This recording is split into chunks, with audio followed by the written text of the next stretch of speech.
নমস্কাৰ, মোৰ নাম হৰমোহন ৰাভা।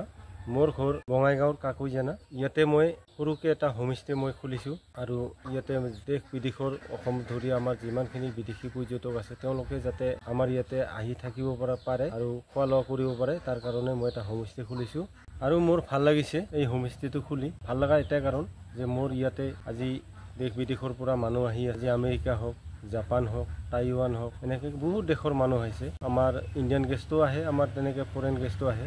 এইখিনি মোৰ ভাল লাগে যে তেওঁলোকে আমাৰ অসমত আহি, আমাৰ বঙাইগাঁও জিলাত আহি কাকুইজানাত ইয়াতে থাকি যায়, আমাৰ কাকুইজানাৰ বিষয়ে কিছু তথ্য তেওঁলোকে লৈ যায়।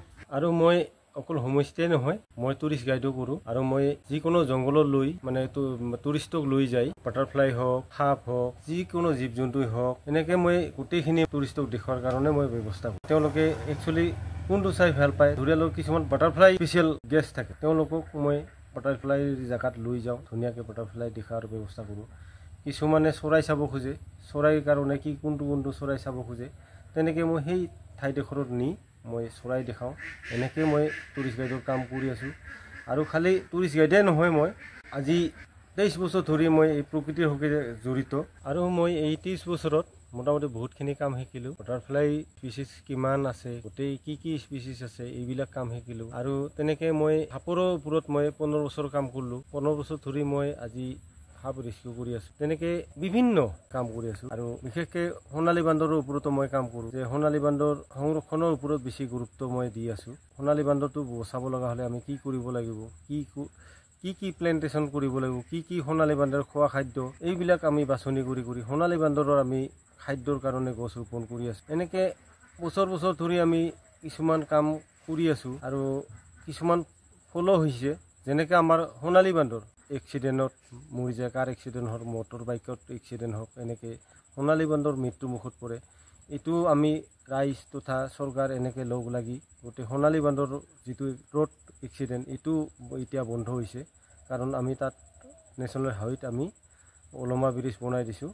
এই ওলমা ব্ৰিজেদি এতিয়া অহা যোৱা কৰে। আৰু এতিয়া কাৰ মটৰ বাইকত এক্সিডেণ্ট হয় আৰু সোণালী বান্দৰ মৃত্যু নহয়। এনেকৈ বহুত ধৰণৰ আমি কাম কৰি আছোঁ। মই অৰণ্যক মানে খুব ভাল পাওঁ। আৰু গছ গছনিকে ধৰি মই বিশেষকৈ আৰু বেছি ভাল পাওঁ মই অৰ্কিড। তাৰ কাৰণে মোৰ ঘৰত বহুত জাতৰ এতিয়া অৰ্কিড মই নিজে সংৰক্ষণ কৰি ৰাখিছোঁ। যিখিনি পাৰোঁ মই অৰ্কিড সংৰক্ষণ কৰি ৰখাৰ কাৰণে চেষ্টা কৰিছোঁ। আৰু মোৰ তেনেকৈ মই কোনো বেলেগ গছ গছনি নহয়, কিছুমান আমাৰ কঁঠাল গছ আছে, তামোলৰ গছ আছে, ইয়াতে মই কপৌ ফুলৰ মানে সংৰক্ষণ কৰি ৰাখিছোঁ।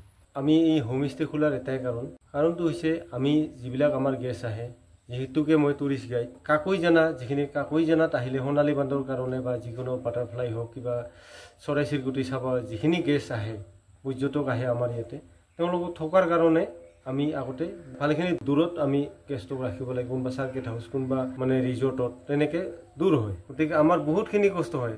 আৰু লগতে তেওঁলোকক খবৰ ল'ব লাগিব আমি, যে তেওঁলোকে ভালকৈ টাইমত খানাটো পাইছে নে পোৱা নাই, তাৰপিছত ৰাতি ভালকৈ শুব পাৰিছে নে নাই, তেনেকৈ আমাৰ বহুত কষ্ট হয়। গতিকে আমি ভাবিলোঁ যে আমি নিজেই এটা সৰুকৈ হ'লেও হোমষ্টে খোলোঁ, তেতিয়াহ'লে মই চোৱা চিতা কৰা গোটেইখিনি সুবিধা তেওঁলোকক মই নিজে চাৰ্ভ কৰি দিব পাৰোঁ। বোলে ছাৰ এইটো অমুকটো খোৱাটো দিছোঁ, ছাৰ এইটো বোলে মই মাছৰ আঞ্জা বনাইছোঁ, এইটো কচু দি বা কিবা টেঙা দি বনাইছোঁ। এনেকৈ মই গেষ্টৰ লগত ধুনীয়াকৈ কথা পাতি গেষ্টক ধুনীয়াকৈ খোৱা বোৱা, ধুনীয়াকৈ শোৱাৰ ব্যৱস্থা আমি কৰি দিব পাৰোঁ। তেনেকৈ এই হোমষ্টে আমি ঘৰত খোলাৰ মানে ব্যৱস্থা কৰিলোঁ। আৰু মই বুলি নহয়, আমাৰ ইয়াতে মোটামুটি 3টা জেগাত মানে আমাৰ হোমষ্টে আছে। 3টা তেনেকৈ ধৰণে মানে হোমষ্টে চলি আছে এতিয়া। আৰু আমাৰ এই হোমষ্টে খুলি আমি কিছুমান কাৰণত বহুত শান্তি পাইছোঁ। কাৰণ আমাৰ হোমষ্টেত বহুত দিশৰ পৰা হওক, অসমৰ পৰাই হওক, আমাৰ যিবিলাক টুৰিষ্ট আহে তেওঁলোকক আমি ধুনীয়াকৈ, আমাৰ কিন্তু ইয়াতে বেলেগ ৰিজৰ্টত যেনেকৈ খাদ্য পায়, আমাৰ ইয়াতে তেনেকৈ নাপায়। কাৰণটো হৈছে আমাৰ যিখিনি আমাৰ থলুৱা গাঁও, আমি থলুৱা খানাহে ইয়াতে খুৱাওঁ। কিন্তু কোনোবা ডাঙৰ ৰিজৰ্টত গ'লে তেনেকৈ কিছুমান ফেচিলিটি নাপাব। আৰু ৰিজৰ্টবিলাকে যিটো ফেচিলিটি দিয়ে আমাৰ এই হোমষ্টেত নাপাব। কাৰণ হোমষ্টে হ'ল এটা আমাৰ গাঁৱৰ পৰিৱেশ, গাঁৱৰ থলুৱা খানা, কিনা বস্তু নহয়, ঘৰৰ শাক চব্জি, গোটেই ঘৰৰ মানে পাচলি দি আমি গেষ্টক খোৱা বোৱা কৰোঁ। তেওঁলোকে এই খাদ্যটোই খাই ভাল পায় আচলতে। তেনেকৈ টুৰিষ্টে আমাক বহুত মানে উৎসাহ জনায়, বা বুলি এইটো কি দিছে। আৰু আমাৰ যদি কাকুইজানাত কোনোবাই আহিব খোজে, আমাৰ হোমষ্টেত থাকিবৰ কাৰণে খোজে, বা কিছুমানে সোণালী বান্দৰ চাবৰ কাৰণে যদি ইয়াতে আহে, আমাক কণ্টেক্ট কৰিব পাৰে।